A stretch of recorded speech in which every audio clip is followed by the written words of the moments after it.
Pints and Brown Envelopes. This week we've got on our left-footed wizard, Sean Hanna. What's happening? Thank you. Appreciate it. I have to say, you've gone from two Irish League legends to a Sunday League wannabe very quickly. When we originally started this out, it wasn't to be Irish League players, but I was like, what we'll do is we'll get ourselves going and then we'll go back to the bread and butter. So no better man for the clubs. I'll tell you two stories actually about the two previous guests you've had on. So you'll know that I'm like a massive Liverpool fan, like diehard Liverpool fan. Been going since I was like 3 or 4. Try not to miss obviously when I'm not playing. But Tim McCann was my hero. Like he was unbelievable, because when I was a kid I played like left wing and Tim obviously played right wing, but he was one of those players at that level, like he excited you. So when you went to watch Liverpool, like he got you off your seat, kind of like when he got the ball there was anticipation of what's he going to do.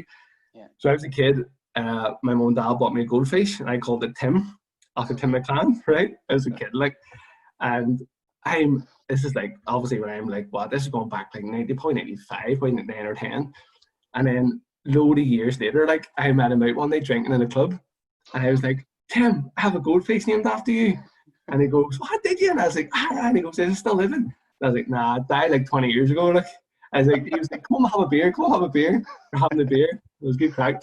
And then Geordie King, when I played at Lurgan Celtic, we played Glenalvin in the Middlestar Cup, and Marty Tal was manager of Lurgan Celtic and Marty Quinn was manager of Glenalvin, and obviously Tabor was captain for Quinner, so Tabor had all the boys fired up, for the game, like, I want to show we're as good as them. And we walked out, and Tabor was getting like Conor McGregor walk up a touchline, and Shirley was warming up just on the pitch, and he just pinged one like a wee daisy cutter, but Tabor like stood on it and one flying about 6 feet in the air, smacked off the ground. Shirley was like, Jesus, Tabor, I could have done that if I tried. Marty was raging. Tabor was raging. Just wondered if the boys remember that. It's funny, like. But look, listen, thanks for having me on. Appreciate it. No, not a problem, man. To be fair, the two of them were brilliant guys. Like, talking away to them, it was class just hearing their stories and things like that. It's great. Like, I'm a big Irish League fan, so like that, listen to people like that talks class. Love it. Like. Big time. Yeah, same myself. But all about you today, Sean. So, youth football and that, where do we go? How do we start with?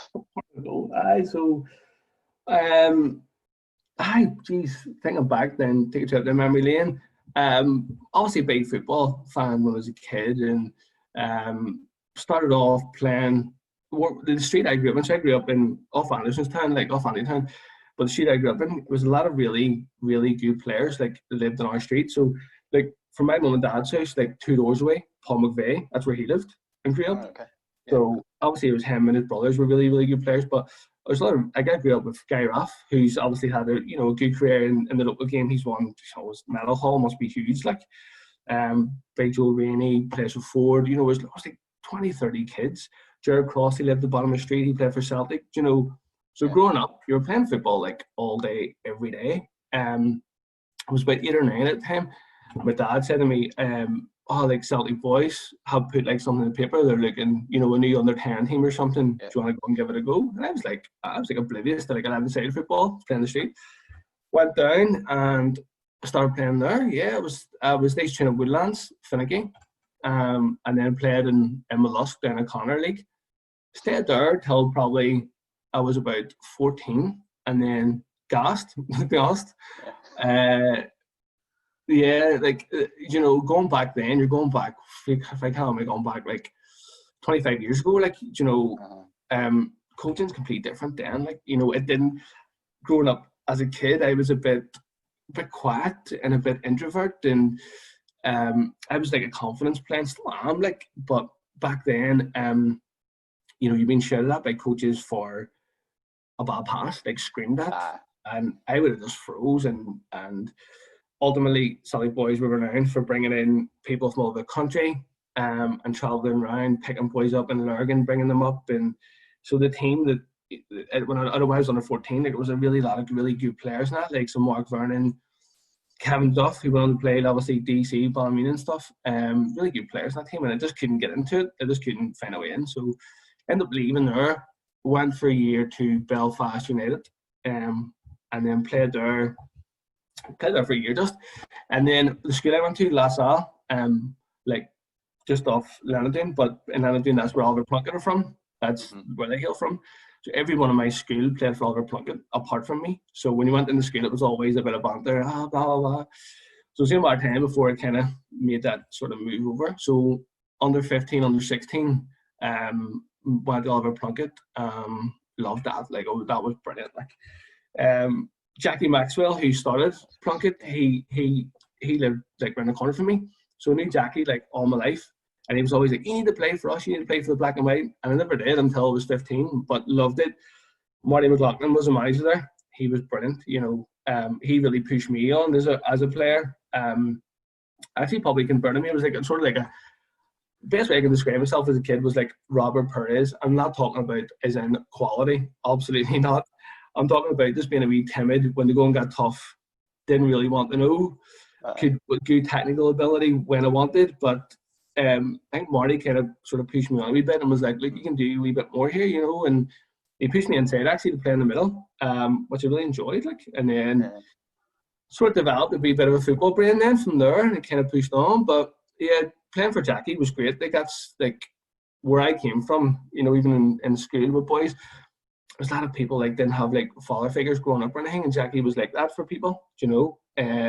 He was just a brilliant man, and well, it's brilliant to see where Plunkett are now. You know, how far they're massive now. Like, even like our kids' teams and stuff play against them in tournaments and that, and even the memory still of Jackie Maxwell's still there with even them kids now. And you're like, it's obviously a lasting legacy, like, but it's great to see how thriving they are, like, because he put in so much work, like, they're UEFA accredited and all now too. It's brilliant to see. Like, and brilliant to see that people lifted that and pushed it on, you know. And when Jackie passed away, God rest him. But like, I'll tell you a story about Jackie. Like, Jackie's kind of person you would have bumped into him and you'd been still speaking to him 2 hours later. You know, just a real genuine football man. Like, he was just like football, like, but he would have been like in your face talking to you. So you just started off here, and then 2 miles up the road, he was still talking to you because he'd been pushing you and poking you, talking. But when me and Claire started just dating, Claire had came up and we were like, I was like, I'll go for a walk or whatever, and we'll head out and see what's what. We were on a walk, and I seen Jackie come with a dog, and I was like, oh, Jackie, we'll stop talking. And like, at that point, I'll talk to on as we go on, but at that point, I just had 2 operations on my ankle, so I put on a wee bit of weight. I was taking Claire out, like, trying to impress, and he grabbed my sort of flab and went, look, what's happened to you, boy? Look at the weight you put on and all. Yeah, exactly. Appreciate it, mate. You're killing me. But what a man. But yeah, like, it's great to see where Plunkett are. And I've been coaching quite a bit, and I was coaching at Cliftonville, and Marty McLaughlin was always like, come across the Plunkett. And I was always tempted, like, you know, I was always like, I would love to get involved, and it's great to see them thriving, like, the way they are now. Yeah, but see, you touched obviously on the Celtic boys and things like that there, but down in Connor League, Molluska, coldest place in the world, like. Mate, we don't live too far away from it now. Like, it's just still as cold as ever. Like, it's still fucking ridiculous. Jeez, like, it's so cold. But that was good league back then. I mean, like, it was brilliant. I must have loads of winners' medals from different leagues, like, growing up, and great days, like, you know, going up there cold Saturday morning, and then Saturdays were good for me because I used to go play football and then go straight to watch the Reds after. And then you did get your moves then from across to Cliftonville. At a younger age. I came about, like, it was kind of like a strange one how it kind of came about. At under 16, Plunkett had never had an under 18 team before. So at under 16, it was basically at that point, right, the league doesn't offer something, so you need to go on. And I was a wee bit in limbo in terms of, like, shit, what kind of happens now? Like, so I kind of stayed in. I went from under 16 to the Plunkett senior team, but it was like a sort of small, skinny lad still developing then, and did all right. It was getting on great. And then, as I said, it was a boy my she was friendly with, Guy Raff, and he had said to me, look, listen, Cliftonville are looking us to go over. Do you want to go over and try, like, have a trial, really? And I said, yeah, like, that was a dream come true for me. I was like, flip, I'll give it a go. So went over with like a waterworks. It was like a sort of session, But Mark Vernon, he had played with from as a kid, he seen me coming in with Raf, and he kind of pulled the manager and kind of went, listen, these two lads here can play a wee bit, get them straight in. So that's how it kind of came about. We got in, and then horrendous debut, horrendous. So we got in, and then the first game was in Bangor. It was actually in Mollusk. We were playing Bangor under 18s. I was only 16, 17 at the time. And on the bench, it was fair enough, because I didn't really know anyone, and he hadn't seen my ability, and he sort of said to me beforehand, where do you play? I was anywhere in the middle or whatever, or left-hand side, great. He said, no problem. And we were coasting. That team, you have to remember, had Anto Crawford up top, Kane McMullen, right wing, Vernies was in the first team. He had dropped down, he was playing. Cricky Turley, they're really good players. So it was 5-0 at half time. And he goes, I'll pop you in. I was hi, no problem. So he put me in, and I thought, wow, under 18 Climble, this is amazing. So literally my first touches in the word of an eyes, true story. So Vernies picked the ball up, ran down the line, beat a couple of men, and he played this wonder ball that I was running through the middle. He played a wonder ball, and I took everyone out, even the keeper. All I had to do was touch it, and I was a goal. I can't believe it. He tripped over it, mate. Tripped over the ball. Goalkeeper recovered and jumped on it, and I was just oh, for fuck's sake. Getting the first touch, debut goal, tripped over the ball, mate. Couldn't believe it. And I'm sure them boys were thinking, what's that about? But after that, I did okay, settled in, did okay, and then the following game was away to Linfield. It started, played, did really well, but I was in and out, because the first team were dropping the guys down, and reserves were then dropping down. Sometimes you were playing 90 minutes, and other times you were on the bench. Yeah. But it just coincided with, I started working part-time. I worked in Curly Supermarket, the off license, and I could only get every second Saturday off. So I was missing 2 weeks then. So all the boys were booking no holidays to go away. And I was and no money, I need to get a job sort of thing. And that kind of got in the way. And as you go to now, you learn that making it, you need sacrifices. It wasn't prepared to make. But so I kind of transpired that I was kind of in and out of it a wee bit. And then I had a second stint back. So I went away for a couple of years to America, and then I came back, and Liam Backett was in charge then, and I had a horrendous experience there. And I knew at that point, that's just not for me. This is a level above me, because I put myself in these unfortunate positions where I go to clubs completely unfit while seasons have already started. I feel them myself, where people sign you and go, oh, I hear you can do a bit in here, and I'm I haven't done anything in months. And you popped in, you're showing up, and then people have that first impression, and you're it's not good. So with under 18 stuff, it did, again, we cleaned up, won everything, but didn't probably feature as much, because, as I said, the players coming down, we're getting the cup finals, and then Anto Crawford would come in, score a hat trick, and that left a lot of other people out that had knock-on effects then. And so but I loved playing for them, loved it, loved it. But Climble certainly weren't the beast they are now. It was, the club. I mean, it was definitely in a rebuilding stage. I mean, the first team at that point were in a relegation playoff. So certainly now things have changed. Even the academy and stuff is all changed. So, but no, delighted to have the opportunity to play. I wish I probably immaturity. We should probably had seized it a wee bit better and done more. But times are different now. That's it, man. Hindsight's the wonderful thing, isn't it? But in terms of that, you're saying you played 18s and stuff, and then I think you got runs out in the seconds and things like that. Then did you? Oh, you were heavily involved. That was one of the good things. That was my first eye opening into coaching. Eddie Patterson took reserves. Right. When I went into under 18s, you were familiar with some of the drills. Some of the passing warm-ups and stuff, you'd be this is okay, I'm holding my own, blah, blah. When Eddie Patterson took sessions, they were just, I was blown away. That's probably when I got my eyes open to coaching and went, wow, this is actual coaching. Your brain's going just as much as your feet. You had to constantly think. It wasn't going through motions. And the 18s and reserves used to train together quite a bit, just due to probably financial situation where they had to rent somewhere big and get everyone together. But that's when I really got my eyes open to like some of the coaching of that level and how good some players were. And I knew at that point, like, Eddie's definitely going, like, he's going to be a top manager and top coach, like. But you're always in amongst reserves, always, and still speak to a lot of them boys now who were in. But it was a really, really young side reserve as well, so everyone was kind of beating the door down to kind of get a chance. And I think like back then, Kimmel didn't have an awful lot of money to throw around, so they relied on local people, local talent coming through. So there was a lot of young people knocking about then who 16, 17, someone was fighting for a piece of it.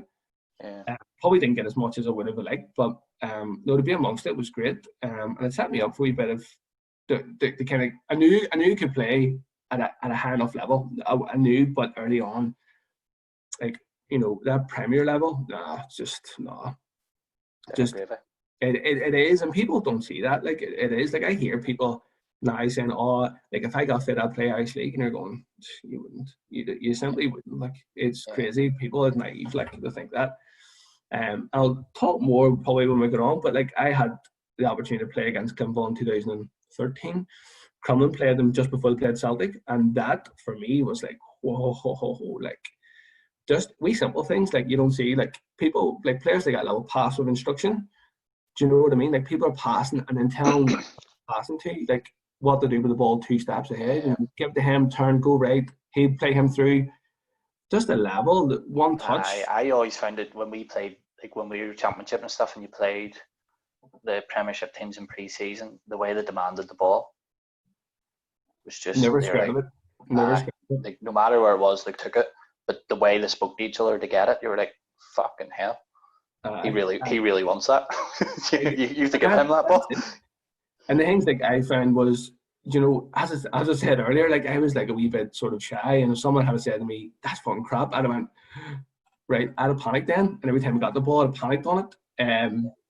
That's what I used to be. It took me a long time to change that, but with that level, you had to take criticism on the chin and go, no, that's not good enough, up it. You had to go, right, okay.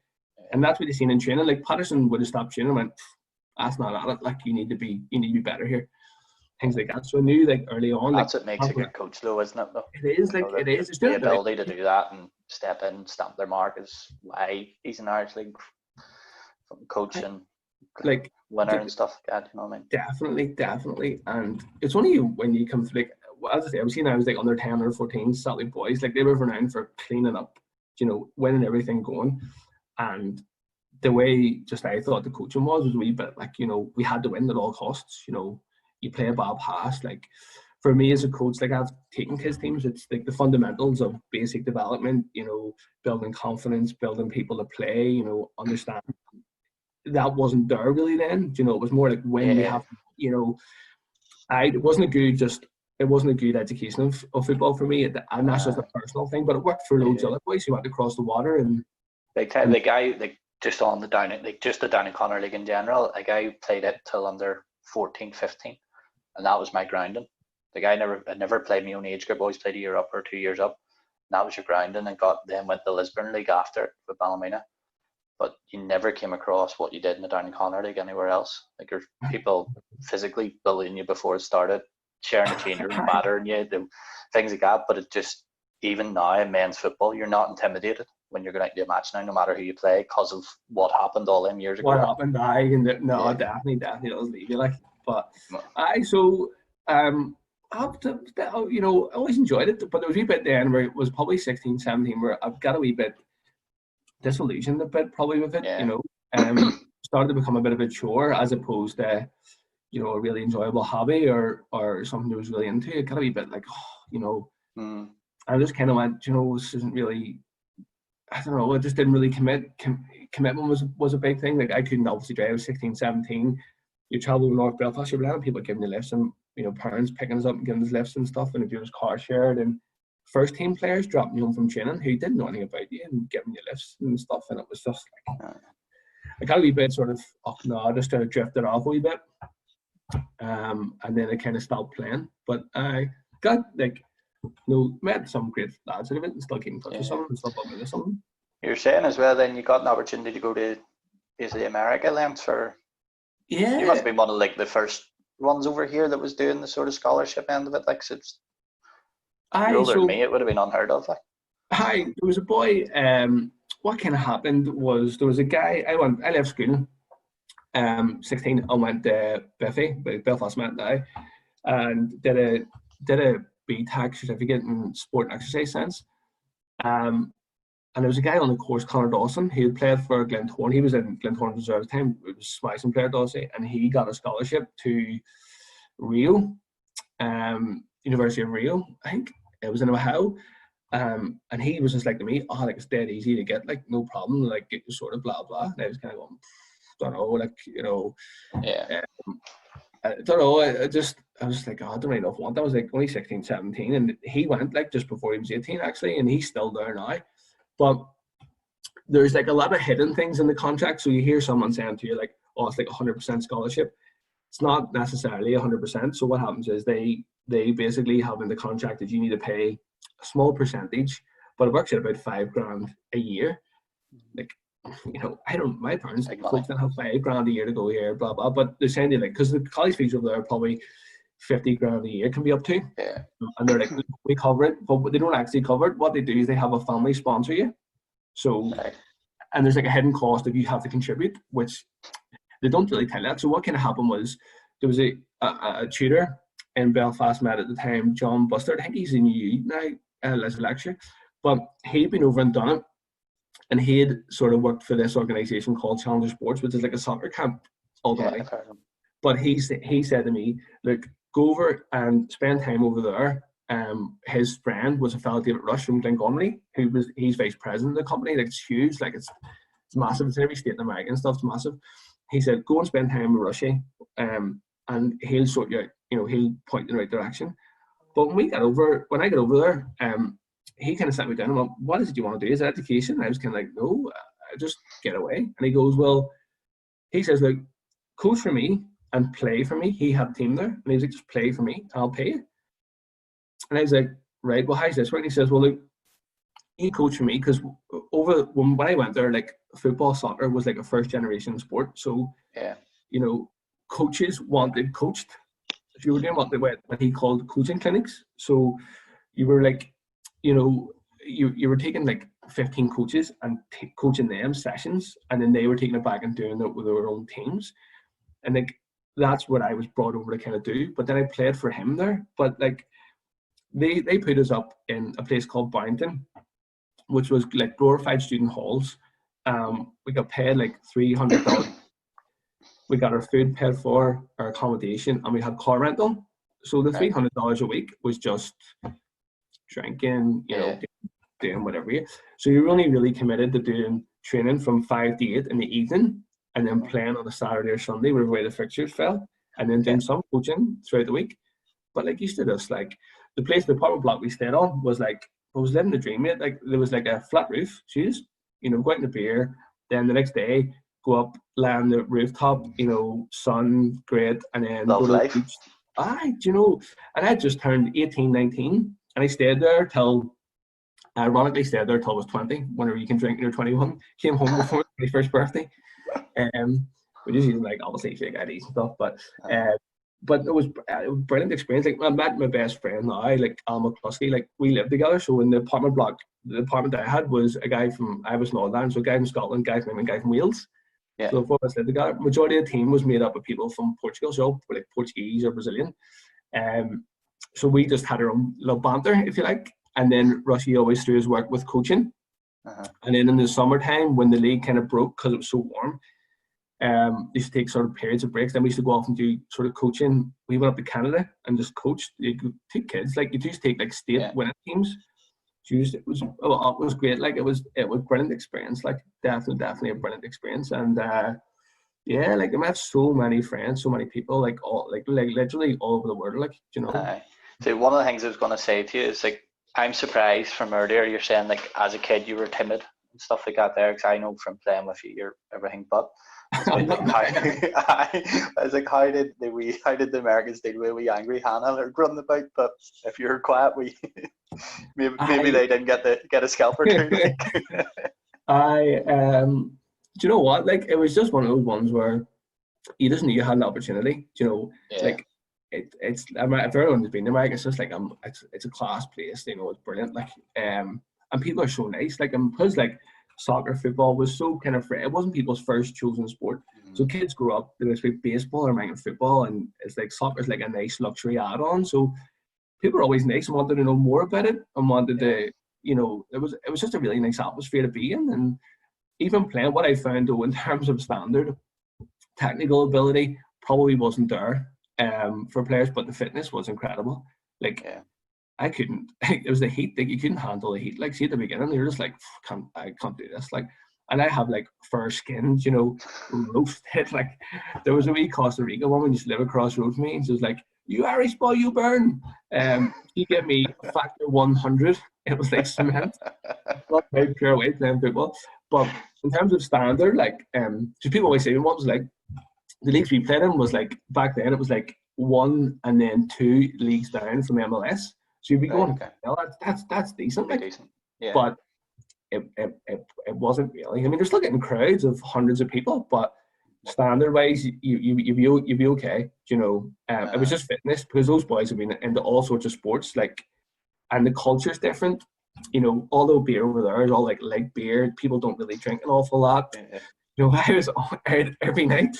You know, so you were just kind of the one boys that really fit, and then there was that wee bit. Me and my mate Alan always joke about like that sort of language barrier between ourselves and the other boys in the team. They used to eat this thing random. Let's tell you this random story. They used to always eat cabbage soup. It was random, mate. Just I was like, so the 4 of us can hang out, and then in the summertime, more people came from for the coaching aspect. So you met loads of people there, like more and more. So in essence, it was like a camp that came together. We just formed part of that, and we led that. Like, so we became like leaders of different areas over the summer, and then in the winter, sort of fall time, you went back there to plan this evening. Yeah. So I was over there. I probably left to go over there March time, stayed in November, back for Christmas, worked part time, then get back out, did the same thing again and again.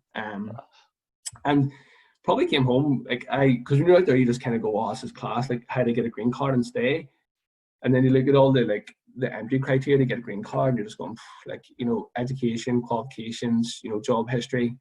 You know, I left school with basic GCSEs, like, you know, so I knew I had to come home anyway and get the head down again, and then you just find your way. But then, you know, you come back home and you set your ways and you get up with the boys and you go on holidays and you forget about it sooner or later too, don't you? It just falls in. But back home then, so you moved back home, you were playing UUJ, was it? Hi, so I kind of came randomly. I played like Sunday League and loved it, absolutely loved it. And people's going to go watch this if anyone watches and go, he's on here talking about Sunday League, but like Sunday League wasn't a quality standard. Like, I mean, there's teams in it like Lurgan Celtic, you know, Mickey Collins in midfield, you know, Liam Boyce and Stevie Downs up front, left wing. Yeah, we remember the finals are always down Chimney Corner. Aye. And watching one of them, and I think it was Carrick Hill and Rushlight Celtic or something, and they brought fucking buses everywhere. We were like happy days and watching it, and it was my dad and Roy, who was chairman at the time, were like, who's this kid up front? Try and get him signed. And the fella beside him was like, no chance he's going to Cliftonville. It was Liam Boyce. Aye, the players in it were ridiculously good. Like, it was just ridiculous. Like, and I loved it. So when I was in America, I had friends at home, obviously, and they'd started like a Sunday League team. It was a group of friends, like, so I thought I'll go back and play for the crack. But there's a boy who I only then got to know through playing, Anto Stewart. I don't know if you know Stewarty. No. Unbelievable. Like, of all the places I've played, all the teams, he is the best player I've ever played with. Like, amazing. He was just the kind of fella who wanted us to play with his mates, you know. Like, you could play him centre half, you could play him centre mid, up front. You play him centre half, you'll have a clean sheet. You play him up front, he'll score 3 or 4. He was amazing, like. But he just kind of seen that, you know, I could play a wee bit, and he was playing for Jordanstown at the time. I think some of his mates played there, and he's like, look, come up and play at Jordanstown. It's a really good setup. Come up and play. So went up there and played. Only really played there for 3 or 4 months, I think, and then I went travelling. So, but really, really good setup and brilliant lads up there. That's like the big thing I find. You know, see clubs like that, there's a good knit of people. around it. There's good committee guys around it and good players around it. Really enjoyed it there for the time. Yeah, it was good. But it was that though that got me to go and play Jordanstown. But like the Sunday League stuff was like, I don't want to go on about it, but I really enjoyed that. Like, I was a big part of.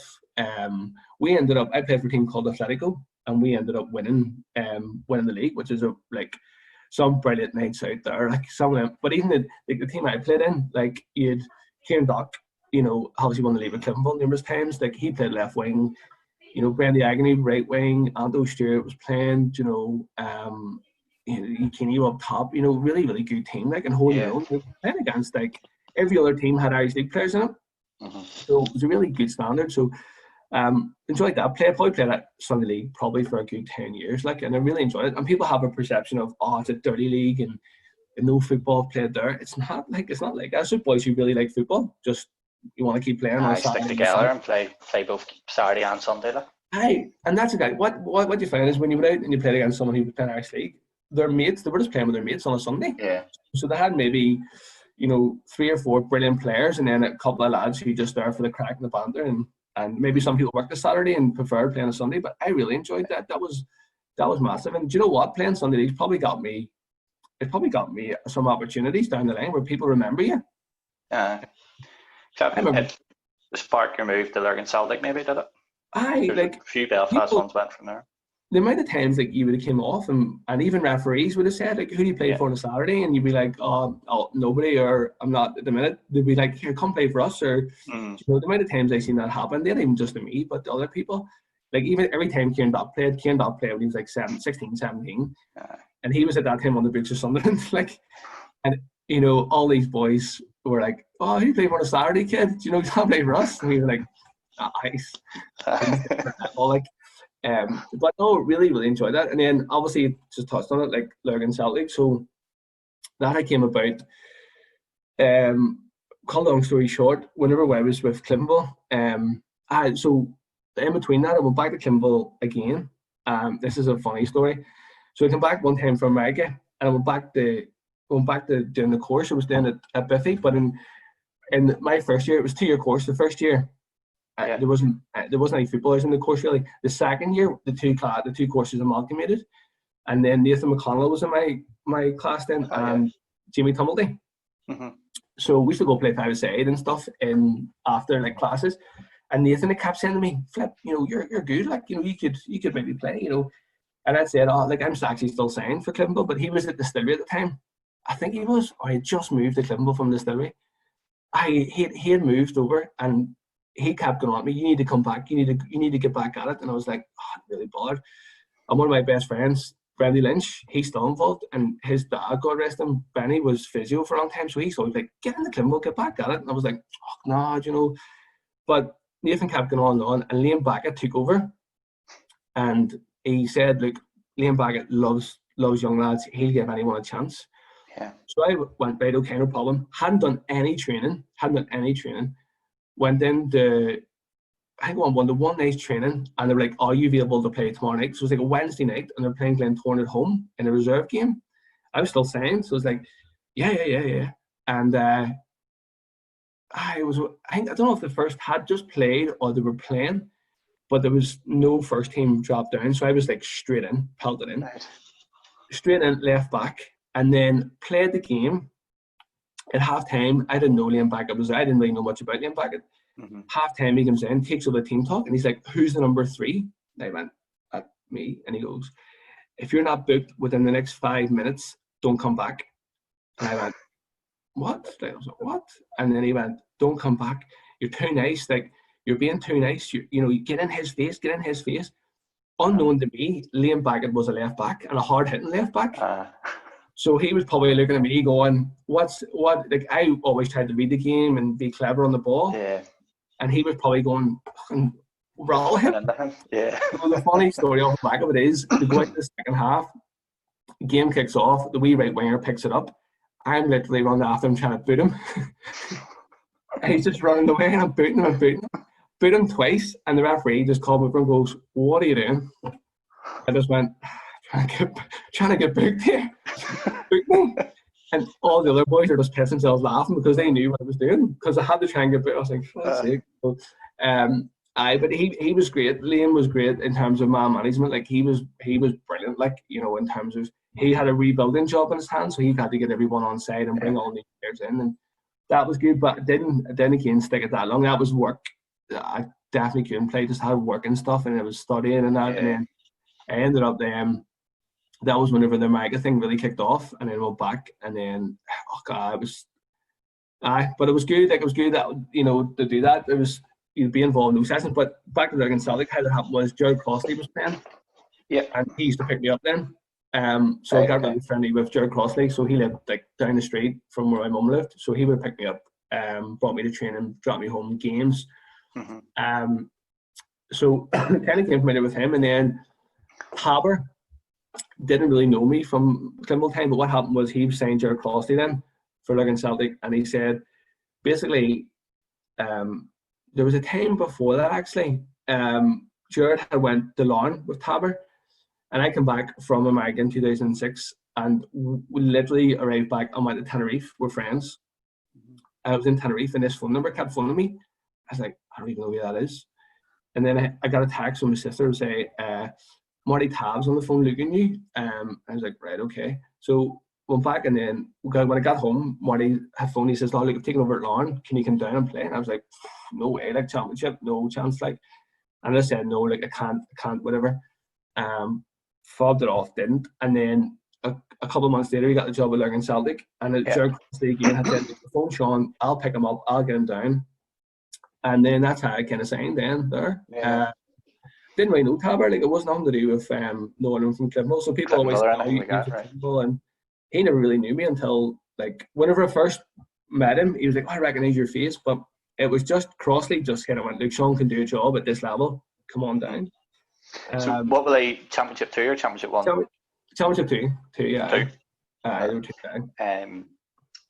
Yeah, because I remember playing Lurgan Celtic, like, and it was always like, they were a tight bunch. Like it was just, they were always a strong side to play against, and they're good, physically strong and that. But in terms of, I was surprised that you just one of Belfast boys were in their team. They always seemed to be quite a close knit. That there were never outsiders in them. Did fit in right away, or did it take a bit? Or it's not, you know what it's like. There's some boys who come up straight away, shake your hand, how you doing, blah, blah. Like Buckshot, like Mel Labry, class lad, brilliant. Like he sticks out like Buckshot. What helped me was there was a wee fella, Paul Smith, who lived in a corner of me growing up, and he moved to Lurgan, and he was playing. So as soon as I arrived, I knew him straight away. So he kind of like helped me settle in with the boys. I bet a wee bit, but like Buckshot was brilliant. Like still see him. Like me and Clem went to concert ages ago, like obviously, and with the COVID thing, but bumped into him, chatting away. Brilliant lad. Like hadn't seen him in years. Great lad. Fitzy playing up front. Great lad. Conor McAnallen as well. You know, people like that. Conor centre half. He's a brilliant player. Did the wee lad Ronan play when you played there? Ronan O'Hara. Quality. Amazing. Class player. Like him and your man Fitzy always stood out. Buckshot for me, he was just angry. Just wanted to slap. Like regardless, he was really good in the ball and stuff, but he just, whatever you done, he just was mouthing to you like, "Hey, bye." He had a wee Barry streak. He had a very, but he a quality player. Like good player, a great player. I Ronan O'Hara, he's a good player. Like I play left back. Ronan played left wing sometimes. Yeah, so, we probably played against each other a few times then without inadvertently really knowing. And because all them players, I remember playing against them. Like, because I remember Chris Welly and stuff played for you back. Yeah, played Chris and stuff. I remember that. So I enjoy it. I missed a lot of games. Got unfortunately broke my ankle twice in that one season. Very early on that first year with Lurgan Celtic, so very early. I'd kind of just signed again, no pre-season, standard Sean, like just landed in, and the first time then it was like September time, October time, and I was playing all right, but I kept getting hooked after about 70, 80. And Tabber kept saying to me, "You're like on quicksand at that 80 minutes, like your legs are just going." So he was always pushing me to play. And he had said, "Look, the first team don't have a game on Saturday. I'm going to watch the reserves. If you lads want to see, but you go down and play." But it was some cup competition, I think it was Rathdowne Rangers. I think it was Rathdowne Rangers. I don't know, but I remember going down thinking, I know Bother go down and played. It was two of us played it, me and Ron O'Hara, and then a couple of our first teamers on the bench. Yeah. First half, I played really, really well. I think I sat up 2 from left back, so just had loads of time on the ball. People just pinging it to me, got forward, put a couple of crosses in, great. Their half-time team talk must have been, don't let the foul away, get it. Yeah. And what happened was we centred the ball. He got pinged out to me on the left, and I went forward, did a 1-2. When I went to get it back, the boy just dumped me like. It was probably a bad one, to be fair. I didn't even know at the time. I get up, and you get up and you just kind of go, right. And then I knew you started trying to walk, and it was just like, oh, I'm fucking gassed here. And that was it. Then it was a break. So that was a bit unfortunate. And then that was a bit of October time, because I remember being out way after Christmas. And then he came back again, obviously being unfit. And I think I didn't do myself any favours. I filmed myself and thinking I was fit, and I wasn't. Yeah. Harper had thrown me in one day, like probably the worst experience made in a changing room was he threw me in one day against PSNI. I was only back, and I struggled massively with fitness, like, and at half time he spent 15 minutes just hammering me. I think Buckshot actually went like, leave me alone, like fucking that's enough. Like I was nearly in tears, that's the truth. Like, you know, he just went for me, like he was just like, oh, it's not good enough, you know, you keep giving it away, you're cheap, you're slow. And I was like, right, okay. And then I just said, I stuck with it then. I was like, right, he's right, like he's fair enough, like you're right.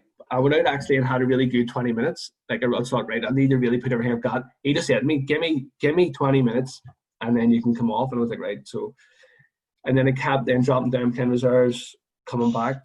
And then badly again, broke my ankle again, same one. Second last game of the season away to Killymoon, and already came on as a sub with like 10 minutes to go, winning 3-1, 3-2. We're winning anyway. Buckshot, I think I scored a hat trick, or he'd scored 2 anyway, 2 great goals. And I was playing centre mid. He just popped me in centre mid. He was like, you go in and hold, defend what we've got, see it out. But the way it happened was that it just opened up and it just ran through. And do you know what? Like, I have no pace. Like, you know, like I'm like a snake on touches. Like, I'm awful. And it was like 40 yards from goal. I was like, I'll never make it. So someone had shouted, go to the corner. I was thinking, right. So went towards the corner, and I could see the centre half coming this way. And I put my foot on the ball and held him off. And the left back or right back coming just banged me. I just knew that was the worst one, because it wasn't healed properly. I just knew, bang. And I lay there going, please, just because it's weak, just like, okay. But then Morris, the chairman, he was right on that side, and he just said, phone an ambulance. I knew then. You're fucked. I just knew it then, and it was like, shit. And then worked out quite well, though, that when it got, they randomly took me, where I was like Belfast, they randomly took me to Belfast, which was great, because I thought, right, I'll take Albion or something here. And I went back to Belfast. I don't know how, I got back to Belfast anyway, but also rugby I had played that day as well. And their doctor had come in, one of their players like dislocated his shoulder, and he came in and he just come over for a chit chat. He said, what happened to you? Told him. He says, look, I'll pick it up from here. And he looked after me straight away, which was great. And he fast checked everything. Ended up needing 2 ups from then on it. But he fast tracked that he was like, look, it's another snap. So really unfortunate. But there was a funny story at the time in between that where we was trying to make a comeback for Lurgan Celtic, and I didn't go to away games because you weren't getting paid. So really, like, you no obligation to go, only really just to watch the game. But I was a big Limbo fan, so I always wanted to go watch the Reds if I could. So home games always would have went, and we're playing DC in the Intermediate Cup. And again, Tabor was Packy McAllister was taking DC, and Tabor was like, you know, we have to win this, blah blah. But I wasn't even in the squad, and got down to the clubhouse, and Celtic were playing. It was a 12:30 kickoff in the clubhouse, and Celtic were playing. And I was like, oh, I'll go in and have a couple of beers or whatever. So I was like, on my like second, I was way into 2 pints, like definitely. One of the boys ran in and went, Sean, you're needed here, big time. And I went, what? And He goes, aye, someone's pulled up, you're in. I was like, fucking 2 beers in here. I was in the change room, and Tabber pulled me aside and went, how are you? Like, you need to get me an honest opinion here. I'm like trying to talk to him and not like let him break, not get no breath. So basically I'd say, look, I could probably do 20 minutes, 30 minutes if you really, really need me. And he went, look, get stripped, you're on the bench. So I had borrowed boots, shinnies on the bench. Pat McGribbon had signed at Christmas. They just add a wee bit of experience. And Pat was sitting next to me on the bench, probably smelling my breath, going, big lad, what are you doing? Like, I'm not used to this. Hi. So, and I never even got on, which I was glad about. I think like DC were 3-0 up early doors, and I just think there was no point. And I was like, Gaffer, I'm all right, just I'll sit it out. But Tabber was a character, like Blood and Thunder, like, oh Jesus, like I travel. It was a couple of cars went down, so I sometimes travel with him, sometimes other boys. Yeah. He loved the big shout too. Like, do you know what? Do you know the guys that love the big shout? Yeah. It was we were coming back in the car one day, and we come back from training, and somebody was talking about United. He's a big United fan. It was United the Champions League or something, and somebody made a comment about one of the players. I can't even remember who it was. I honestly can't remember. It might have been like Anderson or something. And someone in the car said, he's not fit enough to wear this shirt, or he's shite or something, blah, blah. Tabber picked up and he started giving his opinion, but he started being really aggressive with it. And we were like, all right, calm down. Like, and he goes, take it to me, I fucking played in the competition. And we were like, what? And then we were like, what are you talking about? He goes, I play in the Champions League. How many of you have played in the Champions League? He played in the Champions League with Kimball in the qualifier. He loved the big time shout, I play in the Champions League. But he used to join in training, and he was always the centre half. So in his whole career, when he joined in the training, he played up front, and he used to smash you, like, so when the ball came and he was running for it, like, what the fuck he's gonna do me here? You were offloading it straight away, like. And his team talks used to evolve around. He won 2003. He won the CIS Cup with Limbo, and his team talks always about that. I won competitions. I have won big competitions and all. But even passionate. I'm already been talking to you, like, but he was mad. Tabber. He was another one for, old school coaching, managing, which works for people. And it gets the best some people, but some people it doesn't. Maybe work. Well, I think it's everyone the way the game's going now. You can't really be as old school to people. They're just in their shell as soon as you get a bit of a rattle at somebody. He was always giving me Tabber, to be fair, like, but I just probably the Lurgan Celtic stuff. I was signed on to go back the following year, and then I don't know what happened with Tabber, and I don't know if it was like a mutual thing, but he phoned me one day and said, Sean, I'll not be back. There was like a white collar, one of those boxing events on, and we went to one. We went down to watch it. Some of the boys were fighting this other team. So some of the boys, Buckshot and stuff, was fighting, and Paul Smith were fighting that. I've been down to watch, and then the way back in the car, Tabber said to me, "Nah, I don't know. I just didn't get a good vibe and stuff, and I'll see what happens, Sean. I'll let you know." And he phoned me and just said, like, I'm not going back. You're welcome to go back, but there was no point in me then. I couldn't get up there. Did he go back? He hasn't been back to football since, has he? Right. So I'll tell you a story. This is probably the cruelest thing ever happened to me in my life. Right. So he left there and went to DC, and DC won the Premiership. Right. Okay. Yeah. Right. So I remember, true story. Me and my mate chat. We went out for a run. Actually, we're trying to get fit. Like, we're just like, oh, we're going to get fit. He picked me up, get back in the car, and a missed call from Tabber, and he'd taken over DC, and I was thinking, fucking right, DC, like, Irish Premiership, happy days, this is going to be brilliant. I phoned them back, right? True story. I phoned them back. I went, Marty, it's Sean, look at me. He goes, sorry, wrong Sean. I was looking at Sean Cleary. I was like, I was made a sign. I was like, he made me the sign for DC.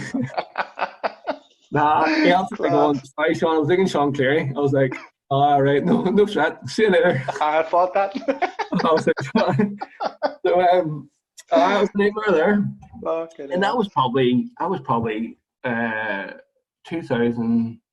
I was probably 2007, 8-ish. I went away to uni, and then so 2007. No, actually, tell you what, I went to uni before that. So I went to uni before that, right? So after 2009, 2010, and then I'd finished uni, and then I started working, and then I just I would just be happy just coasting along. just coasting really, and I wouldn't. Honestly, I played Sunday League. Really enjoyed that. Would have wanted to watch Kim on Saturday. Happy enough. And if someone wanted me to play, definitely would have played. But I just sometimes waited on calls to go and see what the crack was. Yeah. Then you get one from us. From down to Chimney Corner. I never chased that. Like I never tried to get people to get me moves or I accepted what it was and always remember Jared Crossley always said to me like I used to always ask him stories about like Celtic and where it came up. He just said to me, Sean, go where you want it, you'll be happy there. Don't force moves, don't try and fabricate stuff. And I was always like, well, like if someone's taking the time to phone you and invite you, then you go and see what it's about. I'm a big believer in that, and I think a lot of kids and a lot of ones who are playing amateur league and most of our levels, to be honest, we should be doing that until someone comes tapping on your door. Too many people turn up the training session to get into a team, or they're phoning around their mates because their manager shouted at them last week trying to get them moved. Unbelievable! Like imagine having crossed with someone now and the players looking out straight away, and you're going, it happened with you when you were down with us as manager a few times with a few players, like which shafted you a bit, which we'll come to. But just on the Chimney Corner front, then. So who got you down to us? That's how I'm trying to figure out. Was it Paddy Kelly? I don't actually. I was Paddy Kelly, but I think, look, to be honest with you, Harpo. I think Harpo would have said, Paddy. What happened was, I kind of know Stephen Harpo's a great lad, like, and we went to the same school and stuff, and we played in a couple of like summer league type things and together, and I think he knew like I could probably do a job. But I think Paddy had obviously tried to put some boys in DC when he was there, and Harpo signed, and you know yourself, you were there, like a lot of DC boys who were come down and whatever. But I think Harpo had been on to him, and then one day I was in the house and I was just looking out the driveway, and I seen Paddy Kelly walking up the driveway, and he came to the door and was like, has Harpo been speaking to you? And I was kind of like, not really, like. And he was like, look, I've just taken over. Do you fancy coming down? And that was like a Wednesday night, and you trained on the Thursday. And I said, yeah, look, I'll come training. And he goes, look, listen, go pick Stephen up, Harpo, and come training. I'm sure we'll get a chat then. But I went down, and I think he was playing the first league game, I think, or was the season. He just played one league game, and I went down. The first game, I can't remember. 1H was it? Sporting Niger, was it? No. No, it might have been that there, but I just did knock Breda sticks out because it was like a Tuesday night or something we played. Right. Well, so I missed that one, and then I went down, and then when I got there, Harpo was like, "Look, kids, just do join in the session. We're doing." It was like set play stuff, but then Paddy never spoke to me, and I was just like, "Oh, random." So I went down and trained. Didn't give me a session. That's where I first met like Marley and stuff. He was great lad straight away. Cause I always remember people who come over to you and shake your hand and what about you? Yeah. Marley was straight over, how's it going, mate, blah, blah. And then, Paddy didn't speak to me, and I thought, I don't know, maybe he was like getting me down the coach to suss me out. Yeah. And then the Saturday, or the Friday, then he phoned and says, look, listen, sorry I didn't get chat with you, busy last night. Come down tomorrow, we're going to chat. I was like, no problem, come down. And then I just come down, he said, Sean, like, I just need left-sided players. I need quality on the left side. Unknown to me, Colin was injured. Yeah. I think at the time, and he was just saying, like, come on in, like, my son plays as well, and we need a wee bit of strength on that side. Can you come in? He says, look, same thing, Paddy, like, I haven't trained, I haven't done a pre-season. I'll come down and certainly give it a go. And then, then just kind of went from there, really. A lot of Belfast boys travelling up and down. I was familiar with some of them. Like, Wee Jenkins, like, Jenkins, great lad, but he would have been, he's a good bit younger than me. Yeah, that's one of the things that did stick out about that team. Like, you're 4 or 5 years older than me. I was one of the older boys in that team then. Like, our team's young now, but then it was really young. So it was just all 18, 19-year-old lads. I think it was just too much for us in the championship. Like, it was falling us up at times. But you know what, though, right? I thought about this because obviously he asked me to do this, and I started to think back. That team, see when those players matured and developed, that's a good team, like. Yeah, you look at that team now, like Stephen Tully, Belfast Celtic centre half, Stephen Harbinson, you've got players there, Brendan Dorian, Brendan Dorian, a lot of great players there. Amazing. Like, see, I think of like even Kieran Toner now compared to what he was then. Like it's like Kieran Toner is exceptional now. Like back then, like Paddy was playing him up front and all. I was like, like Kieran was like, that was one of the things. The guy you never knew where he did play, and then now like he's a smashing centre half. Like quality. Like, but that's if you look at the team that was playing then, if they could have come together again now, then it'd be a different story. Like, big time. But I loved it. Like, just good lads. Like, it was mad for pranks. Like, fuck me. Like, I remember one day coming out of the shower. It was just training, coming out of the shower, and fucking Jenkins and Kale had stolen my stuff. I drove home with my boxers, no shoes, no flip, swiped everything home. Jenkins lived in my street, so he threw it up straight away. But good lads. But listen, Jenkins lived literally at the bottom of my mum's street. I didn't really know him that well. He's a great lad. Them boys are good, but it was Bank City. Like, it was crazy. Do you remember the one? Just see, as you said that, I forgot all about this until now. But people stealing clothes. He stole Colum's clothes, our trousers and boxers, and he's walking about the club just cupping his balls. Going, where are they? They didn't give them. He's walking about. Oh, mate, I remember clear. I think it was Halloween day. And because we were all staying for a beer, and someone so he just went, well, if you're not going to close, we'll just go and sit in the bar with nothing on. And he's just sitting having a beer, covering himself. Oh, what a lad! I forgot about that until you said there now. But I just remember walking up, getting a sandwich, and just hailing himself sandwich and tea, and walking back. It is what it is. And someone stole my clothes, so fair enough. They were always pranking. Like, I'm not saying who it was, but someone had a habit of pissing in shower gel bottles, and then you didn't know. So they were like, "Here, Sean, throw your shower gel." And you used to think naively, go ahead, fire away that. You used to get it back, and then the next day at 10, here, use that again. It's pissing. They're two lads. But here, I have to say, just talking about them, it's good fun, but two of them love a tackle.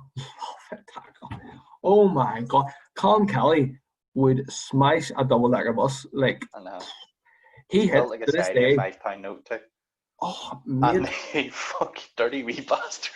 he would break into. I remember we played Lurgan Celtic when I was Chimney Corner. He played left wing, I played left back, and it was a ball that was an 80-20 ball in the other lad's favour. And Colin realised it. Like, he just probably seen a smile and went, yes. Yeah. And he hit the boy that hard, knocked the wee fella out, and Colin got up with a cut on his ear. That was a 50-50 on the ground, but he just smashed him that hard. I went, no one in once you win, you go, ooh. Like, Jenkins was the same. Them boys, like, they love just getting in and two good lads. Like, they done it. There was Tull as well, Stephen Tully too. I always found Tull was quiet, but he was dry wit. But I was quite quiet too with some of them, so I never really spoke to him. I spoke to them two more. But Tull, as I've got to know him more in terms of like speaking to him after games now at Belfast Celtic, like, he's a funny boy too. Like, they got Claire cracking Frank actually. She talks about it sometimes. So I didn't have a car with me, and I was after one of the games, and I said to Claire, like, would you pick me up? She's like, I know, boy. And Claire drove in after the game, but I was in having a beer, and the Tull was driving out, and he stopped him. He was like, you're Sean's girlfriend, blah blah. And she went, yeah. He goes, listen, he's been rushed to the hospital. He's broke his ankle again. And I had set my phone down, set my phone and all down, and I was just having a beer watching the football results come in. And I was like looking at the clock, where is she? Like, what's happening here? It's not her like every day. And then checked my phone and like 8 missed calls. I was like, shit, something's happened. And then I answered, and she was like, I'm on my way to hospital, what board again? And I was like, what? Like, the boys told me you broke your ankle again. I'm on my way to hospital where I am. Like, I'm sitting in the club having a beer here. Fuck's sake. I sent her up down to Nanny. She was way up the road. Class, man. Good lads. Like, and do you know what? Like, there was good camaraderie, although you didn't think it at the time. But because the situation we're in a dogfight every week. Boys just got together, and they just tried to back each other and help each other out. And the amount of friendships I have from it is brilliant. Like yourself, obviously, good friend, and Paddy and Dale and Toner. Like, me and Toner speak all the time. Like, Steve Sloppy to Benny Dorian, all good lads, really good lads. I really enjoyed it. Harpo obviously as well, there's so many. Just good lads. I really enjoyed it, just wish we had got more from it, even, there was even times on their party where we probably didn't do him justice too, I don't think, myself personally, I was fucking horrendous under him. I couldn't string, usually you'd have, you'd maybe have one bad game and you maybe play average for 3 or 4 and play a good game or something like that. I had 6 or 7 stinkers in a row, 1 decent game, stinkers. I was like, this is fucking horrible. I was a bundle of nerves. I don't even know why. I've never been like that under football, but I just couldn't get going. And you were like, this, I personally, coaching ways and his management, I was like, he's class. I couldn't get fucking going. No matter what I tried, it was just shite. I know. Because I think I started, I was late. I think you won Player of the Year before, hadn't you? I didn't share. I think you had, because I think another one in the bag, maybe. Well, you're one of many, But no, I remember coming, and I remember because I didn't know you, but you were taking it really hard and tough, and I think you obviously, as you were really young, Mark, you probably was what? You were 22, 23? Yeah, probably would have been, yeah. And you were captain, and I think Paddy then had to have a conversation with you about, maybe taking that responsibility off you. And I remember thinking, fucking, it's hard, see things like that. People, don't want to go off on a tangent too much, but I work in a disability sector and we work with a lot of people who would express or do have mental health conditions, and the people say football and sport is a big way of social prescribing and helping people. For me, there's certain situations I have good mental health, thankfully, but see with football, I would harbour over things and overthink things, and sometimes I'm thinking there's a lot to be said for sports psychologists, and that. I made see, to be fair, the first game, I remember playing for Paddy, my first game was Crewe, a pre-season game on the Tuesday, and had a really good game, won 5-1 or something like that there. Played Cliftonville on the Saturday of pre-season, made a mistake, and see then I honestly turned into a bag of shit. Couldn't get over it. I don't know whether it was, again, myself up, pardon me, thinking it was going to be good season or all this year, but I just couldn't get. It took me about 6 or 7 games in the season, I think, to have a game where I went, I was okay today. And then by that, I was near celebrating because I fucking thought it was a good game. It was just mad. Here, 2 seconds. I'm just going to turn this light on. Work away. I don't even know if that will even really help. Sorry, mate. This is a wee bit brighter, mate. You're alright. I just, the chance to play for Paddy appealed, probably, to be honest. Okay. That was a big thing. There was a time Harpo had asked me to go up and play with DC when Paddy was there. He's like, come on, try. Come up. He was always there was a reserve team, blah blah. I went to one training session. They were running Divis Mountain. Ran up, sick at the top, ran back down, went home, never to be seen. So the chance to play with Paddy, I was a big pull as well, to go in and do that, and I really enjoyed it. I did, that's where I kind of probably kicked on a wee bit in terms of football. Good, it was good. It's good standard of football. It's good, it was. But we went round in circles with the Chimney Corner thing, but we'll get to the main bit here, the Killy Moon. Aye, jeez, mate. There's a few talking for it. Mate, I've lived off that, couple of moves elsewhere off the back of that goal. So what? Were you playing that day? No, were you there though? I was injured. I was the other side of the wall, just watching it. Do you know what? It's a bit of a blur. Do you know one of those moments where you're like, did that happen?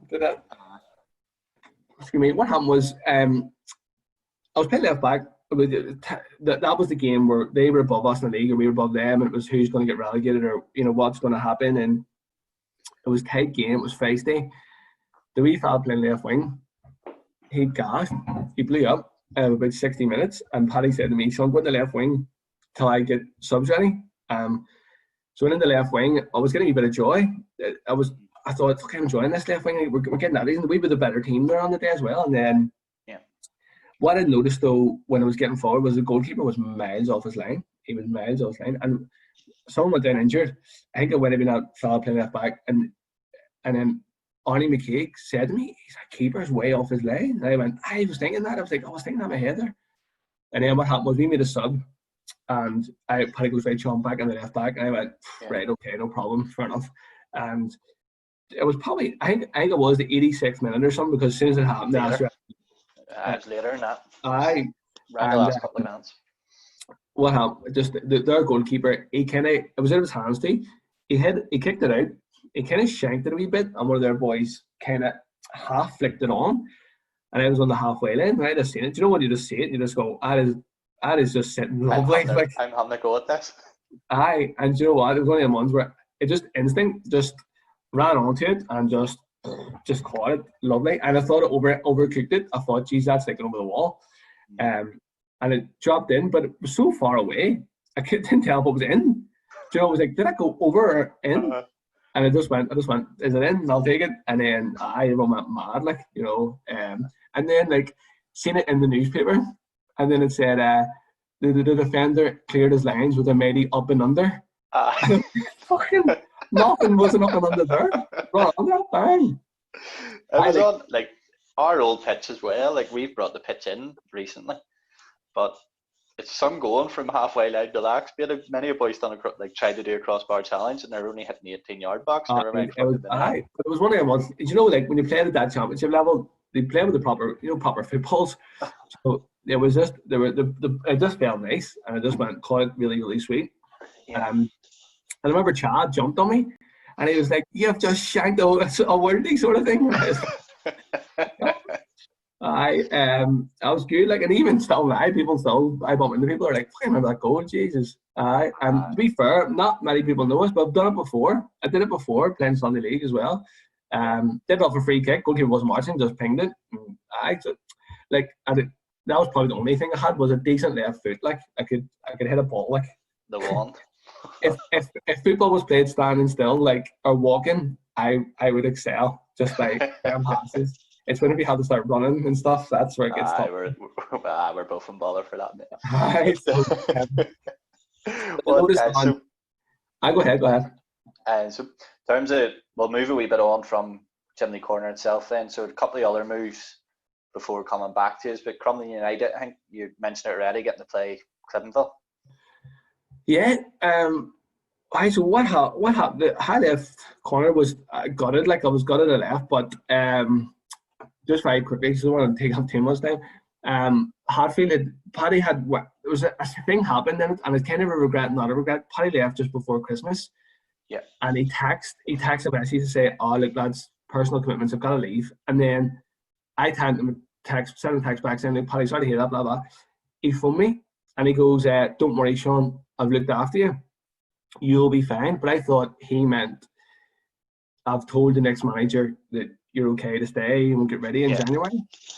2 days later, Graham McConnell phoned me from Larne, and he was like, "I want you to come to Larne. I want you to get involved. There's a couple of people Paddy's recommended, yourself and one." Larne were struggling, like half not the Larne of now. They were struggling in Championship 1. And he said, "Look, Paddy's helped me recruit a few guys. Do you want to come in?" I'd said yes. I'd said, "Look, yes, definitely. I'm on that, no problem." And then he texted me to say, it was in between Christmas and New Year, he texted to say, "Sean, come on down, we're having a training session on New Year's Day at 12 o'clock. Mm-hmm. I was like, right. Not interested. Exactly. And that's what I thought earlier about making sacrifices, you know. And then, do you know what? Then Fla took over, Fla and Arnie took over. They're two great lads. Like, I had a lot of time for both of them, and they took over. And Fla just phoned me and said, "Sean, stick with us and give us a hand." And I thought, you know what? There's good lads here. I like it. And I probably, to be honest, I knew in my heart, like, going to Larne was a big step, and I probably couldn't have done it. But it's a bit of a regret not trying. But I stayed. But then I really bad pain. Like, I don't know if you remember this. Remember, me and Dale Kirkwood used to be taking loads of painkillers before games just to play 90 minutes. And it turned out that abductor tendonitis, which is like the top of your groin where the muscles meant to go in. It just was going in too far, and it pain every time. Like I stopped, I was running and I stopped, I got this pain, and that was happening like quite a bit. It was getting worse and worse and worse, and I just kept playing on. And then I've been sent off a couple of times, and as flying on it, I don't know what happened. Like, you know, the club decided to make a change, and Andy Campbell took over, and it was really kind of this injury. And Andy said to me, Sean, just let's get the games played. You know, we'll worry about next year when it comes. Get the games played. I was like, I no bother. We sent off a couple of times, and then Hatfield had been appointed, but he was watching games. My friend got married on Easter Tuesday. I always remember this. My friend got married Easter Tuesday. Played in Upgrade. I wasn't there. Hatfield went, watched, so I was missing. We then played, I don't know if it was Wakehurst or Mayola Park on this Saturday at Mill Meadow or Meadow Mill. And in the last, we were getting beat 2-1. You were playing, because tell you why, in the last kick of the ball, me and you played centre half, and I won the tackle, but it kind of put us on an attack. And it was like a 50-50 kind of tackle, and I won it, played it up the line, and the ball, our attack just fizzled away, and the referee blew the final whistle. But when I got off the ground, the wee boy said something, and I stupidly kicked out, so stamped at him a wee bit, scummy, yeah. Like, and the lino started flagging like mad. So I just ran off the pitch, and you ran after me, and I thought, the bullet's going to have a go at me here, like, and you went, get your kid off. The referee can't sign you off if you take off your kit, which is a lie. 100%. So what happened was, I went my top off, shorts off, ran, hit in the cubicle. Referee comes running in and was like, where's Sean? You boys were like, don't know. So we came into the cubicle, and he was like, I have up to an hour to send you off after the game, so I'm going to stand here for an hour until you come out. So they opened the cubicle door like we schoolboy and walk out. All I had on was a pair of socks and boots. I just went red hard, and I went right. And then Hatfield was there watching that. He probably just went, "Fucking give it that boy." And then so then I was suspended for the last game. Hatfield was there again, didn't play, so I knew the writing was on the wall anyway. So then the Crumlin thing came about, because then Fla went back. Paddy Kelly had taken over Crumlin, and then Fla had went up, and Paddy said, "Look, if you can get Sean, blah blah blah." So Fla then invited me up, but it was still carrying this niggle in my groin. Like, it was really, really bad. I didn't know what it was at the time, but it worked really, really hard in pre-season. Like, I was our first pre-season in years I'd done, and Crumlin's pre-seasons are intense. Like, of all teams I've played for, Crumlin's probably the most professional setup I've ever been involved in.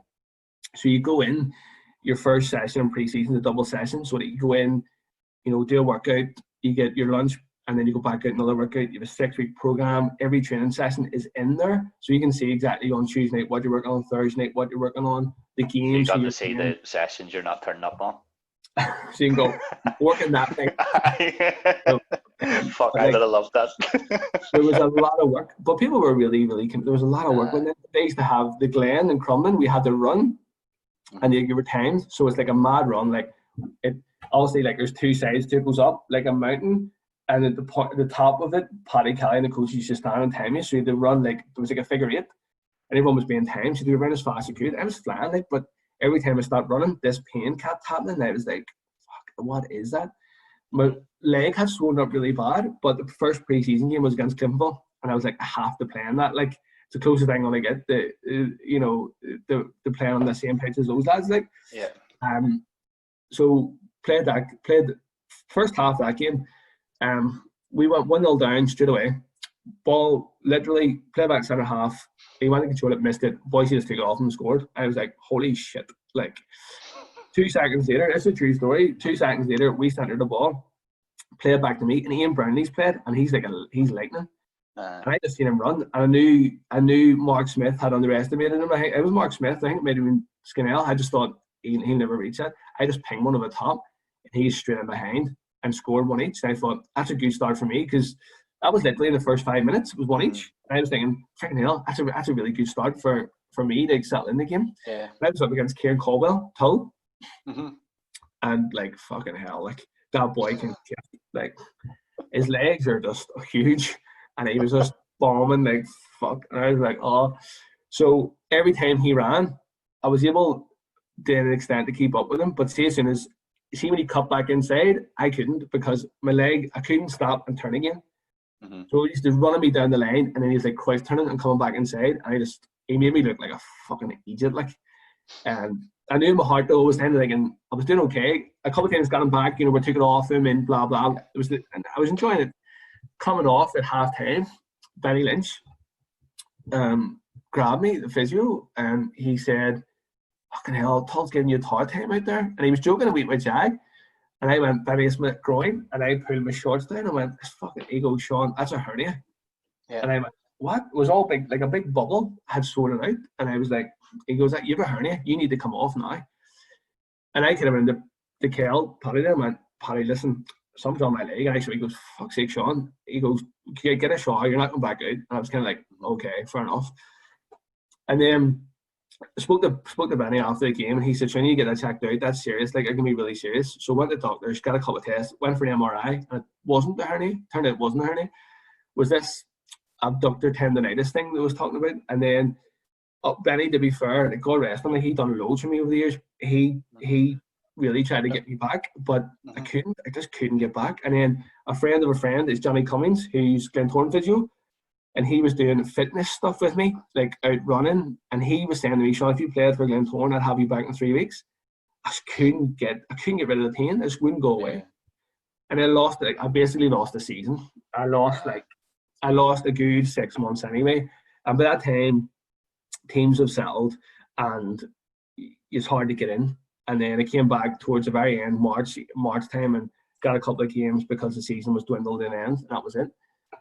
Then it's the following year, pre-season, brilliant. They did really well. Played the Steven Suns game, 1-8-1. I think Tandragee or something played. 1-8-1, played really well. Then me and Claire got married, and Paddy said, "Look, go away, get married, honeymoon, whatever, and then come back." But I didn't go back again till about October time. And then I just got my notice, and then just took a couple of weeks extra off. And then and when I got back, I couldn't get in the team, like just couldn't get in. And then I had to play reserves, which I actually ended up loving. Played one, that was the only thing I'm probably major, like I would say major. It's 3B, it's not everyone's, it's best trophy to win, but it's probably the only thing I've won. So I like play with great bunch of lads. I like definitely, I have to say, like, see, the boys in Crumlin were brilliant as well. Like, really, there was a couple of lads who maybe went, who's he? Flo wins from Belfast, West East and stuff, but a couple of brilliant lads. They're like Big Keller and Monty and, Giggsy and stuff. And like Jeff Romell, I think he's Crumlin's captain now on their toll. He played in that team. Really, really great team. Reserve team, definitely, brilliant. Like, Fergal Birkenau played, really. Fergal's a good player. Smashing lads, like, and then I played the full season, from October onwards, and I just knew I had more to give at 3A than it would have been. I just thought I could probably have another crack at something here. Went to Crew, so St. Clair went to Crew, and then did it Telford. Just kind of, he was happy to come on in, get involved. I never met him before. He was like, "Come on in, do pre-season." Did pre-season. Then Claire's pregnant, and my daughter came in 6 weeks early, unexpected. So I was a big shock, like so I missed the start of the season, and I just went, "Fuck this," like, it is what it is. And then again came back, had conversation with Telford. He said, like, you have to go play reserves, get your fitness up. I was like, "No, this is what I wanted to do instead of coming if it was reserve team football." And that was no disrespect that level. It was just, I wanted to play. Yeah. Then I went back, as you know, to Corner.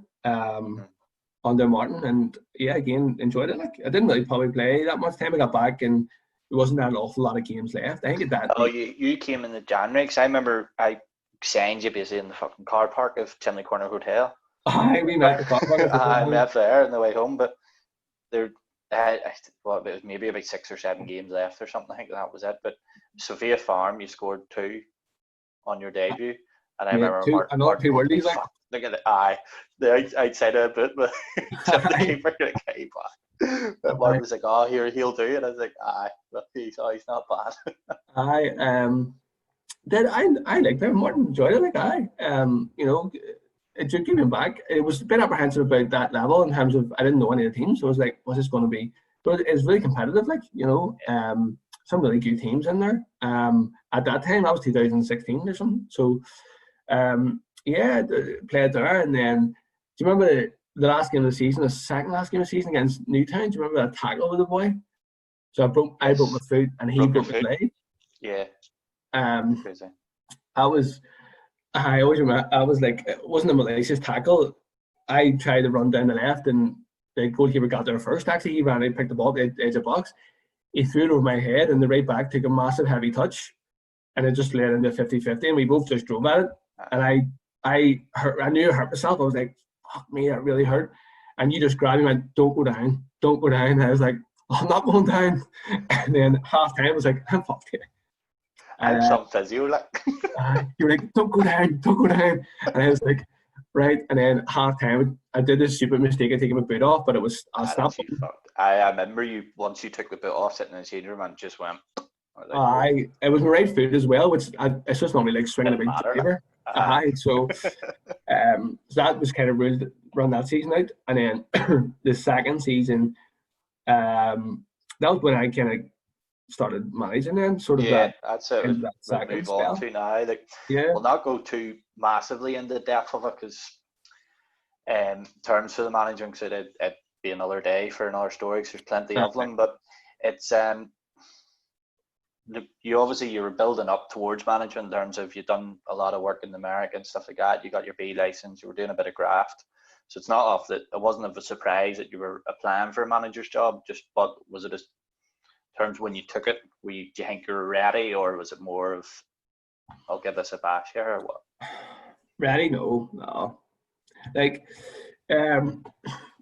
coach team, like, I was heavily involved in coaching in the Cliftonville Development Centre set up back in 2003. So I've been coaching at any level just from that point. I have a B license from when I was 17. So I knew enough about coaching. I loved coaching. And in my own profession, I manage people. So I was just thinking, like, it just happened to come about. It was one of those opportunities where if I didn't go for it, I would have regretted not, taking it. And in terms of coaching and managing, I worked under, I've been in some sessions with Eddie Patterson, obviously been at share change room with people like Paddy Kelly, Tabbert, you pick up things, So I just thought, there's a chance here, but you learn very quickly, I would read quite a bit, like, and when I was taking that over, I was reading all sorts of books about like leadership and football and blah, blah. I remember reading one thing that Arsene Wenger had said, and it said, being a manager is like joining a priesthood. You have to live and breathe it, and gee, it's so true. Like, any manager that watches this or listens to this will go bingo. Like, you can't switch off from it. It takes over your life, like, in every aspect. You're thinking about players' welfare, players' performance, opposition, facilities, training, kids, but it just takes over. And the big thing that happened to me was I didn't have the support around me. As I've touched on already, me and Brendan Lynch, great friends. He's a brilliant coach. And me and him, before I took the job at Corner, I met him for a coffee and said, there's a chance here. Do you fancy coming in?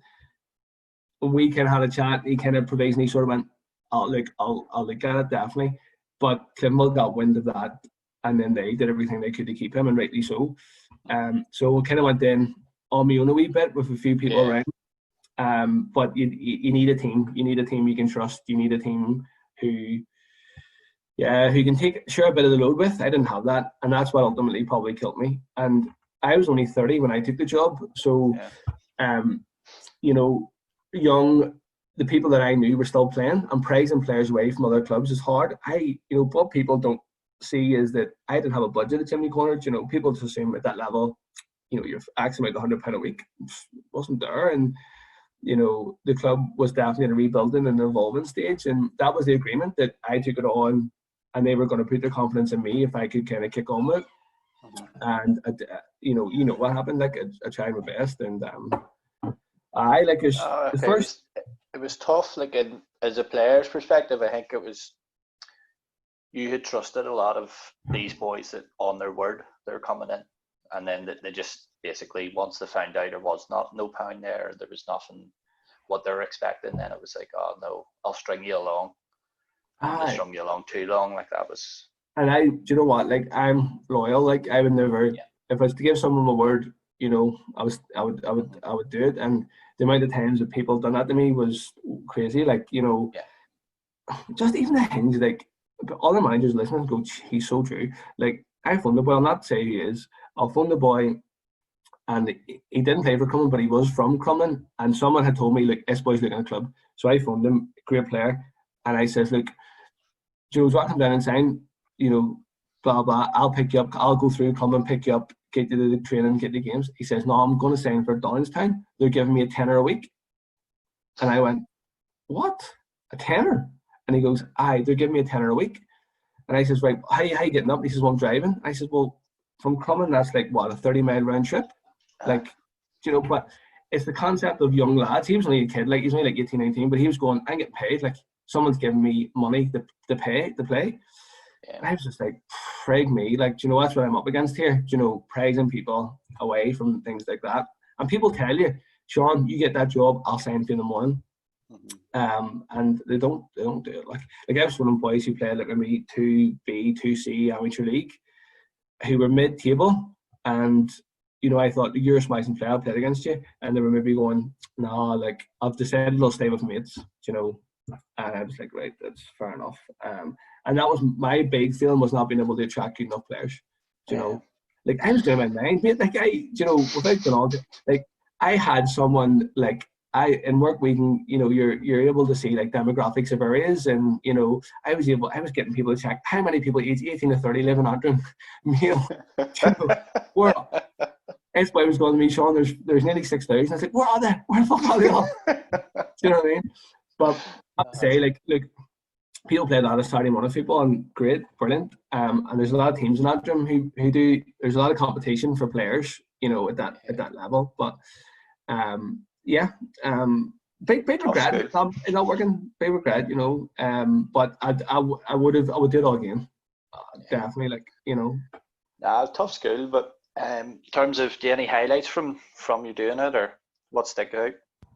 Do you know, like a lot of good, like Jesus, a lot of good times. Like, you know, the wins that were few, but the wins were celebrated like winning leagues. You know, like imagine great players, like, you know, people like yourself, Toner, you know, backing me and stepping up, and like Jesus, like Ken Toner in the last year was Ken Toner. I would firmly back Ken Toner Players League, like, you know, definitely, like, you know, he would at least play intermediate championship 1 easy. You know, what he gave me that last year, he put everything into it. He was even trying to get me players, and, you know, on board, and people like that around you, just friendships you made, and but school of hard knocks, like, you know, there's no hiding place. You know, you know, you're responsible. Like, we silly things, like we went shopping one day, and some wee kid goes to his dad, like, oh, there's the boy that manages Chimney Corner. And I was all like,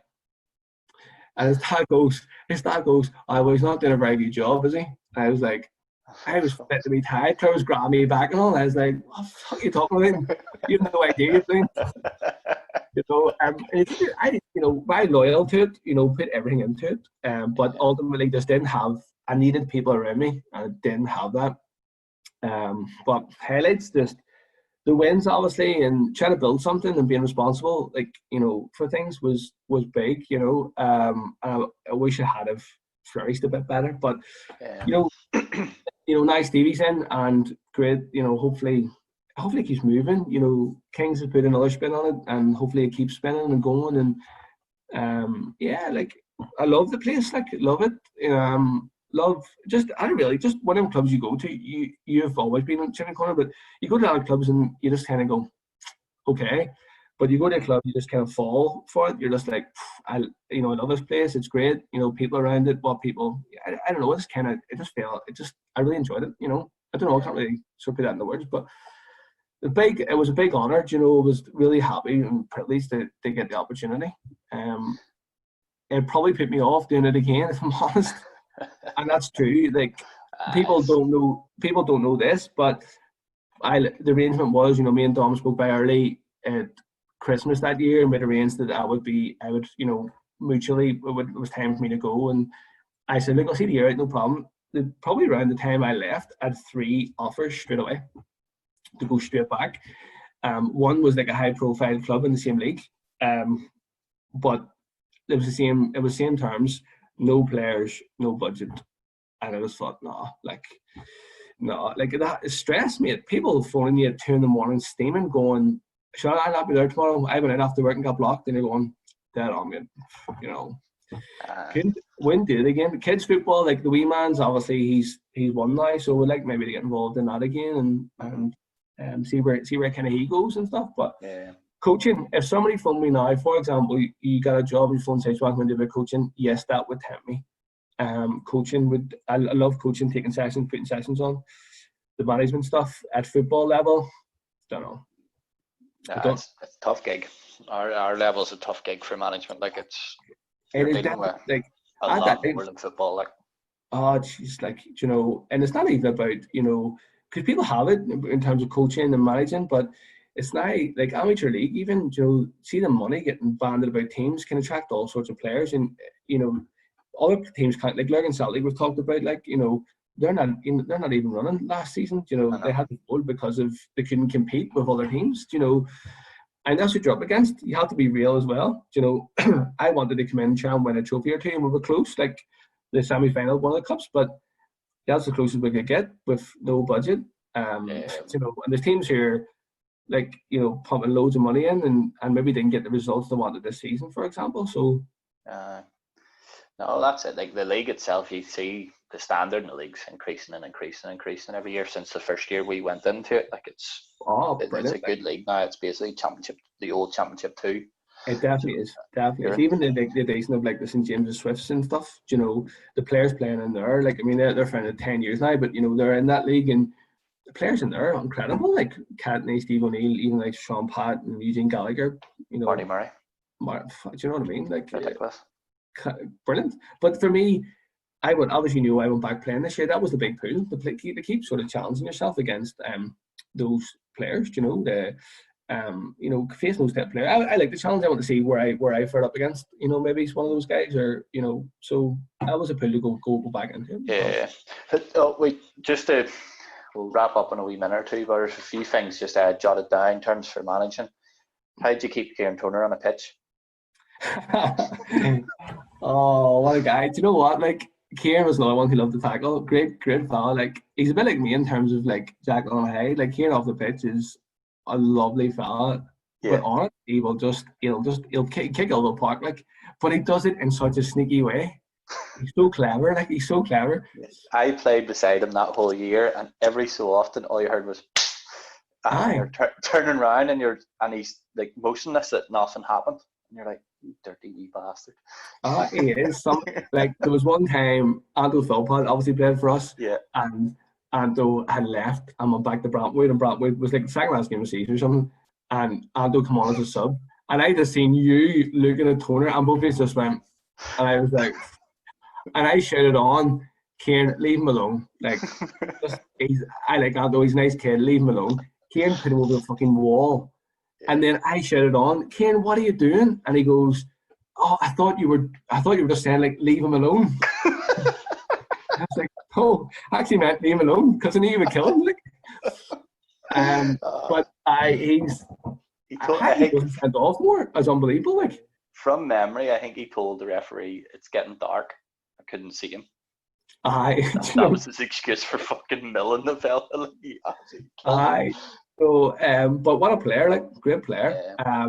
But no, like, as I said, like, Kieran was a pleasure, because Kieran helped massively and was keen. Like, if I had said, you know, I had said at the start of the season, like, people that got off their bodies from rollers and stuff like that, like, Kieran was on it. He's fitness fanatic now, and he looked after himself really well, and, you know, he's happy playing where he is, but he could definitely play higher. There's no doubt. Like, he's a really good lad. So the other one I wanted to touch base on just before we do wrap up is having a boy like Cashy in your team. It would have been great to get him out of first gear. What a headache he was, like, do you know what I mean? You have Cashy sitting at one in the dressing room, and you Kieran Dock on an occasion sitting in the other. Yeah. The two most laid back people in the world. Absolutely unreal at football. Aye, but both of them didn't want to be there. Like, Yeah. do you know what I mean? They want to play football. Never mind Both hate being in Chimney Corner. They just didn't like football. Both hate it. Like, it infuriated me, Cashy, because sometimes you seem really interested, and other times you just, you may as well have a statue just standing in. Do you know what I mean? Like, you think about it. Like, when we set up the last year, it was going to be you, Cashy. I want to play three at the back, so it was you, Cashy, and Toner. Like, that was genuinely top three centre halves in the league. Pardon me, he just didn't want to know. The guy he didn't want to know. We had a lot of conversations with him. So did you. He got, to be fair, we were getting beat. He got disillusioned, but he knew he was being attracted by other clubs with big money, and he knew. He was doing me and you anywhere. That's all it was. He was doing. He was helping me out. Like, even this year, I'm trying to get him on this to speak because, he's been everywhere. He's played La Liga and that. He's no interest in anything. I hate talking about football. For fuck's sake. I know, mate. Give yourself a shake.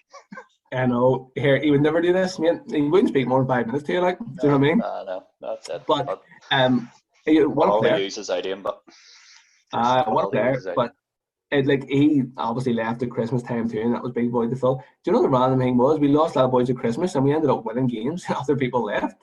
The Ballynure game was straight after. We ended up winning. Do you know what I mean? And I was a good day because that was like started January, and I was just like, fuck, we've lost players, and you're working hard trying to replace, and then we ended up beating them 2-1, which was a great worthy win as well. So me and you are killing each other during it. I know we probably want this like that.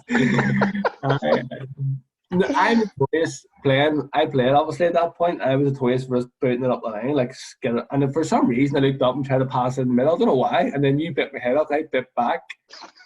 And there was one point where we're going, fucking hell, he's going to go for me here. And then we're 1-2-1, and then the final whistle, we're kissing the life out of each other. And, high fives and cheers in a beer, But no, there was good times, like things like that. You really enjoyed the wins, they made it special. But a few disappointments, from it definitely. But I couldn't physically give any more. Like, I couldn't. It was probably, to be honest, it probably affected my health a wee bit, like in terms of not sleeping. A young family, like we had at that time 2-year-old daughter, like, and people think looking in, like, you're doing shit and having the clue, and just it's a different world. I know it takes people to be in there and know the stress of it, to know what you're up against. Your phone doesn't stop 24/7. Players, opposing managers, committees, league committees, you're phoning trying to get players, you're phoning trying to get things sorted. It just, it's a big commitment, definitely big. It's hard work. But Sean, that's going to wrap us up here. No bother. Dave, thanks very much for coming on. It's been a pleasure listening to you. Thanks for having me. As I said earlier, you put me in there after the back of Timothy's Shirley King. So my stories of Sunday League. But no, listen, thanks for having me on. Appreciate it. And best of luck with it. It's great to see it up and running and going for you. Yeah, no worries, man. Thanks very much, and see you later. All right, all the best.